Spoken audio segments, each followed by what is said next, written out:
વડોદરા જિલ્લાના શિનોડ તાલુકાના સાધલી ગામમાં ઘરેલું ગેસ સિલિન્ડર લેવા માટે લોકોની ભારે ભીડ જોવા મળી હતી. ઈરાન ઇઝરાયલ વચ્ચે ચાલી રહેલી યુદ્ધની પરિસ્થિતિને કારણે ગેસ સપ્લાય પર અસર થવાની ચર્ચા વચ્ચે સાધલી સ્થિત ઇન્ડિયન ગેસ એજન્સી પર અચાનક ઓનલાઈન બુકિંગ બંધ થતાં ગ્રાહકોમાં રોષ ફાટી નીકળ્યો હતો. ગેસ સિલિન્ડર મેળવવા માટે સવારથી જ મોટી સંખ્યામાં લોકો એજન્સી પર પહોંચ્યા હતા.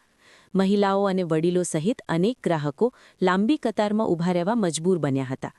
ગ્રાહકોનું કહેવું છે કે ઓનલાઈન બુકિંગ બંધ થતાં તેમને ગેસ માટે વારંવાર એજન્સી સુધી ધક્કા ખાવા પડે છે, જેના કારણે ભારે મુશ્કેલી ઊભી થઈ રહી છે.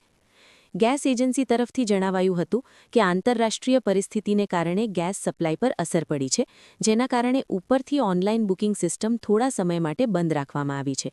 સપ્લાય નિયમિત બન્યા બાદ ફરીથી બુકિંગ શરૂ કરવામાં આવશે તેવી માહિતી આપવામાં આવી હતી.